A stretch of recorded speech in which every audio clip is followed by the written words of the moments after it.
नमस्कार मंडळी, सर्वांचं खूप मनापासून स्वागत. आज आपण अगदी चटकदार आणि झणझणीत अशी बाजार आमटी बनवणार आहोत. जेव्हा घरात भाजीला काही नसतं की नाही, त्यावेळेस तुम्ही ही भाजी नक्की ट्राय करून बघा.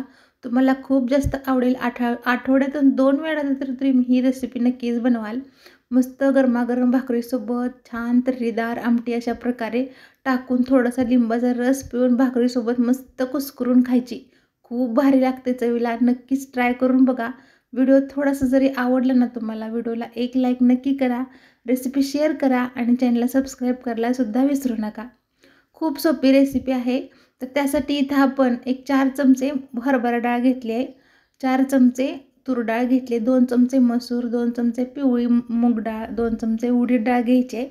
5 प्रकारच्या डाळी इथं आपण वापरल्या आहेत. तुम्ही हव्या तेवढ्या डाळी वापरू शकता. हरभरा डाळ आणि तूर डाळ वापरून केली ना तरीसुद्धा आमटी छान होते. परंतु शक्यतो सगळ्या डाळी वापरायच्या म्हणजे चवीला खूप टेस्टी लागते. तर या डाळी अगोदर मी ओल्या कापडाने छान अशा पुसून घेतल्या आणि नंतर भाजून घ्यायच्यात. आपल्याला फक्त डाळी भाजून घ्यायच्यात, काही न टाकता खमंग अशी डाळ भाजून घ्यायची आपल्याला मीडियम टू स्लो गॅसवरती. ह्या डाळी तुम्ही अशासुद्धा शिजवून घेऊ शकता, परंतु भाजलं ना त्याला खमंगपणा खूप भारी येतो. त्यामध्येच आपण 1 चमचा मटकीची डाळ वापरली आहे. मटकीची डाळ तुम्हाला वापरायची नसेल तर तुम्ही स्किपसुद्धा करू शकता. तर ह्या डाळी ज्या आहेत ना व्यवस्थित भाजून घ्यायच्या आपल्याला आणि पूर्ण थंड करून घ्यायच्या. आता त्याच कढईमध्ये इथे मी 2 चमचे अख्खे धणे घेतलेत, 1 चमचा जिरं, थोडीशी 4 काळी मिरी, 4 लवंग आणि दालचिनीचा 1 तुकडा घेतला आहे. आता हे सुद्धा आपल्याला स्लो गॅसवरती मसाले भाजून घ्यायचेत. यामध्ये आपण कुठलाही पॅकेटचा मसाला वापरलेला नाही, त्यामुळे हा मसाला आपण बनवला आहे जो की चवीला खूप खमंग लागतो. ताजा ताजा मसाला घातला ना की भाजीला चव काही औरच येते. त्यामुळे हा मसाला तुम्ही नक्की बनवून टाका भाजीमध्ये. अर्धी वाटी इथं मी खोबरं घेतलं आहे, ते सुद्धा आपल्याला भाजून घ्यायचं आहे. स्लो गॅसवरतीच भाजायचं म्हणजे चांगलं भाजलं जातं, करपत नाही, कडवटपणा येत नाही खोबऱ्याला. त्यामध्येच 1 चमचाभर मी तीळ टाकून घेतलेत. देशी तीळ वापरलेत, तुम्ही पांढरे तीळसुद्धा वापरू शकता. आता हे पूर्ण भाजून घ्यायचं आहे आपल्याला आणि यालासुद्धा काढून थंड करून घ्यायचं. असा कलर आला की नाही थोडासा ब्राऊन कलर की काढून घ्यायचा आणि पूर्णपणे थंड करून घ्यायचं. आता इथं मस्त असं ब्राऊन झालं आहे, बघू शकता तुम्ही, मस्त भाजून झाले खोबरं तीळ. आता याला काढून घ्यायचं. आता त्याच कढईमध्ये आपण इथं तेल टाकून घेतलं आहे, 1 चमचाभर फक्त तेल टाकून घ्यायचं. त्यामध्ये इथं मी 1-2 मध्यम आकाराचे उभे कांदे चिरून घेतलेत, 5 ते 7 लसूण पाकळ्या टाकून घ्यायच्या आणि तेलावरती छान परतून घ्यायचं थोडंसं ब्राऊन कलर येईपर्यंत. लसूण आणि कांदा छान गुलाबी होईपर्यंत परतून घ्यायचा अशा प्रकारे. त्यामध्ये लगेच इथं मी 1 टोमॅटो बारीक कट करून टाकला आहे, त्याच्यातील आतील बिया मी पूर्ण काढून टाकल्या, त्याच्यामुळं छोटासा झाला आहे आपला टोमॅटो. एवढाच टाकायचं, ह्याच्यापेक्षा जास्त टोमॅटो टाकू नका. टोमॅटो कांदासुद्धा छान भाजून झाले, त्याला थंड करून घ्यायचं. आता कुकरमध्ये ना इथं मी आपण डाळी ज्या भाजून घेतल्या होत्या ना त्या टाकून घेतल्या आणि त्यामध्ये 2 ते 2.5 वाट्या आपण पाणी टाकून घेणार आहोत. थोडंसं तेल टाकायचं म्हणजे डाळी उतू येत नाहीत कुकरच्या बाहेर. चवीनुसार थोडंसंच मीठ टाकून घ्यायचं आहे. मिक्स करून घ्यायचं आणि झाकण लावून याच्या 3 मध्यम गॅसवरती शिट्ट्या करून घ्यायच्या आपल्याला. आता हा जो मसाला आपण भाजून घेतला होता ना तो पूर्ण थंड करून घ्यायचा आणि अशा प्रकारे मिक्सरवरती वाटून घ्यायचा. मस्त पेस्ट बनवून झाले, मस्त पावडर बनवून झाले त्याची. खूप खमंग वास दरवळत होता ज्यावेळेस हे मी मिक्सरवरती बारीक केलं होतं ना त्यावेळेस. त्याचबरोबर आपण खोबरं आणि तीळसुद्धा भाजून घेतलं होतं, ते सुद्धा बारीक करून घ्यायचं. हे सुद्धा पटकन बारीक होतं मिक्सरवरती. मस्त बारीक झालंय, बघू शकता तुम्ही. तर इथं आपले कोरडे मसाले सगळे वाटून झालेत. आता आपण जो कांदा आणि टोमॅटो लसूण भाजून ठेवला होता ना तो सुद्धा टाकून त्याची पेस्ट बनवून घ्यायची.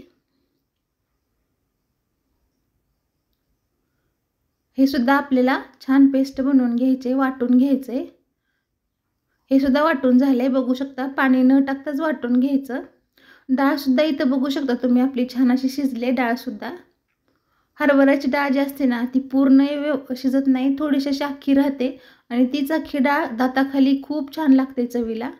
डाळ घोटून घ्यायची आपल्याला, त्यामध्ये थोडंसं आणखी पाणी टाकून घ्यायचं आणि मिक्स करून घ्यायचं. आता आपण ज्या कढईमध्ये मसाले भाजून घेतले ना त्याच कढईमध्ये इथं मी एक 2 ते 3 चमचे तेल टाकून घेतले. तेल थोडंसं जास्त वापरायचं, त्यामुळे तर्री चांगली येते भाजीला. त्यामध्ये जिरं टाकून घ्यायचं, जिरं छान असं फुललं पाहिजे. त्याचबरोबर त्याच्यामध्ये कढीपत्ता टाकून घ्यायचा आणि आपण जी कांदा टोमॅटोची पेस्ट बनवून घेतली होती ना ती सुद्धा कढईमध्ये व्यवस्थित परतून घ्यायची आपल्याला. तेल सुटेपर्यंत छान परतून घ्यायची. आता इथं पेस्ट सुद्धा आपली छान अशी परतून झाली आहे, मस्त तेल सुटलंय, थोडासा कलर चेंज झालाय, बघू शकता तुम्ही. मस्त अशा प्रकारेच परतून घ्यायची, म्हणजे भाजीला चव खूप छान उतरते. आता यामध्ये आपण जे मसाले बारीक करून ठेवले होते ना ते टाकून घ्यायचे. तीळ खोबऱ्याचं वाटण टाकून घ्यायचं. आता त्याचबरोबर आपण जो मसाला केला होता ना तो सुद्धा टाकून घ्यायचा, मिक्स करून घ्यायचं.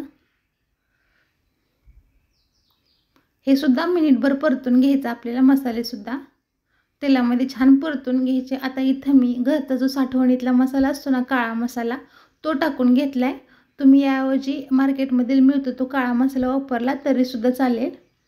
मिक्स करून घ्यायचं. याऐवजी तुम्ही लाल तिखट वापरलं ना तरी सुद्धा चालेल. मस्त कलर आला आपल्या फोडणीला, मस्त परतून झाली आहे.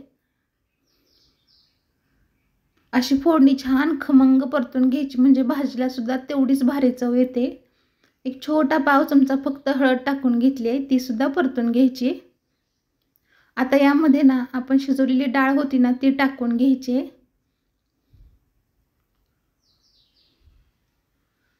सर्व डाळ टाकून घ्यायची, मिक्स करून घ्यायचं. आता ही आमटी थोडीशी दाटसर आहे, याच्यामध्ये आपल्याला भरपूर पाणी टाकायचं. ही आमटी ना एवढी दाटसर नसते, अगदी पातळसर होते. आज आपण पंढरपूर स्टाईल ना बाजार आमटी बनवले, खूप छान लागते चवीला. मिक्स करून घ्यायचं, ॲडजस्टनुसार पाणी टाकून घ्यायचं. आता याला मस्त अशी दणकून उकळी आणायची आपल्याला. एक 5 ते 7 मिनिटं आमटी चांगली उकळून घ्यायची. आता यामध्येच आपण चवीनुसार मीठ टाकून घेणार आहोत. आता थोडासा कट जरी कमी वाटत असला ना तरी जशी जशी आमटी शिजते ना तसं तसं त्याचा कट वाढत जातो. मस्त आमटी शिजली आपली, उकळले 5 ते 7 मिनिटं. आता इथून पुढं स्लो गॅस करायचा आणि एक 5 मिनिटं आपल्याला आमटी शिजवून घ्यायची आहे.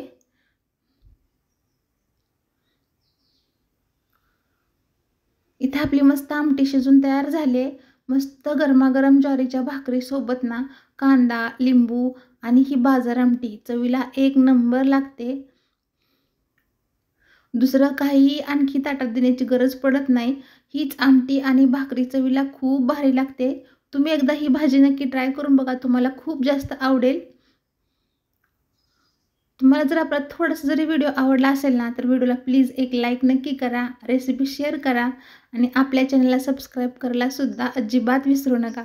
तुम्हाला ही रेसिपी कशी वाटली ते सुद्धा नक्कीच कमेंटमध्ये सांगा.